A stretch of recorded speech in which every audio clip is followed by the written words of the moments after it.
আচ্ছা, আমার আমার আমার আমি যখন প্রথম সিনেমা করি তখন আমার ওজন ছিল 84। আমি যখন দ্বিতীয় সিনেমা করি দাগি তখন আমার ওজন চলে গেছিল 95, 97। যেহেতু একটু এইজড ক্যারেক্টার এবং একটা বাবা মেয়ের সম্পর্ক ছিল, সো আমার ডিরেক্টর এই সিনেমার জন্য আমাকে ধরে দিয়েছে, মানে ওজনটা ধরে দিয়েছে 75। তো এক মাসে বা দেড় মাসে টোটাল ড্রাফট রেডি হওয়ার পর এই এক মাসে এই 20 কেজির যে ধকলটা, এটা কোনো হিউম্যানলি পসিবল না। সো যে কোনো জায়গার থেকে এটা পসিবল না। তো আমরা তারপরে এই এফোর্টটা নিছি, নেওয়ার পর আমি 95 ছিলাম, রাইট নাও আমি 83। অলরেডি 12 কেজি ওজন কমেছে। এবং আমি আমি চাই, কারণ হেলথের সাথে মানসিক কানেকশন দরকার হেলদি পারফরমেন্সের জন্য। সো আমি চাই আমি আমি আমার ডিরেক্টরকে হ্যাপি করতে। আমার ডিরেক্টর আমাকে যে চ্যালেঞ্জ ছুড়ে দিয়েছে সেটাকে আমি অ্যাচিভ করতে চাই।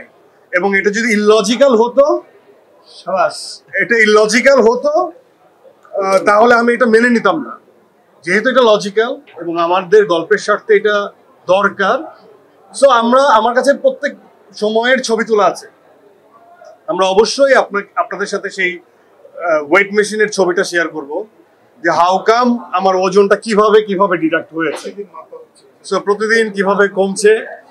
আর এটা আসলে একটা ডিফারেন্ট জার্নি। এত কম সময়ে এভাবে ওজন কমানোটা আমি কখনো এর আগে করি নাই, বাট এটাও একটা চেষ্টা। এবং আমার কাছে আমার টিম, পূজা থেকে শুরু করে সবাই আমাকে ব্যাক অফ মাইন্ডে ইন্সপায়ার করে। তারাও কেউ আমার সামনে খায় না খুব একটা, সো এই জন্য আমি ব্লেসড। সো এটাই। আর শুধুমাত্র ওজন না, আমি বলতেছি যে এটা তো একটা ধরন। পূজার ক্যারেক্টারের যে জার্নি, সেখানে ওজনের থেকে আরো অনেক বড় বড় ক্রাইসিস ইজ দেয়ার। চঞ্চল ভাইয়ের চরিত্রের যে জার্নি, সেখানেও আরো বড় বড়। এটা হয়তো বা ফিজিক্যালি আমাকে কমতে হচ্ছে, কিন্তু মানসিক যে সিচুয়েশনের ভিতর দিয়ে একজন চঞ্চল চৌধুরীর ক্যারেক্টার, একজন পূজার ক্যারেক্টার বা অন্যান্য চরিত্রগুলো যেভাবে ড্রিভেন যাচ্ছে, সেটাও আসলে অন্যরকম বিষয়। দেখেন, আমি খুব কনভেনশনাল ওয়েতে যেসব ছবিগুলো হয় ট্রেন্ডি ইমেজে বা যেটা হয়, আমার একটা ফিলোসফি আছে। আমি চাই আমার যে কন্টেন্টগুলোর পোস্টারগুলো আলাদা হোক, তার মানে কি লুক আলাদা হোক, বা আন্ডারস্ট্যান্ডিং, আমার যে গল্পের আন্ডারস্ট্যান্ডিং, আমি সেটা চাই। আমার ওই কাজটা চাইতে হয়। আমার কথায় আছে যে চাওয়ার মতো চাইতে হয়, তাহলে আসে।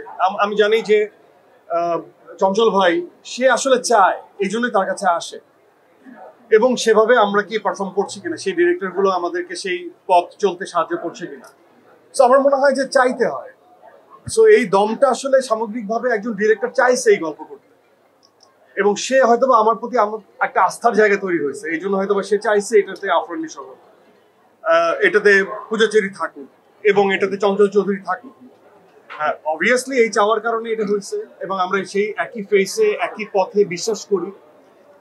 And at the same time obviously আমি তো একজন চঞ্চল চৌধুরীর ভক্ত।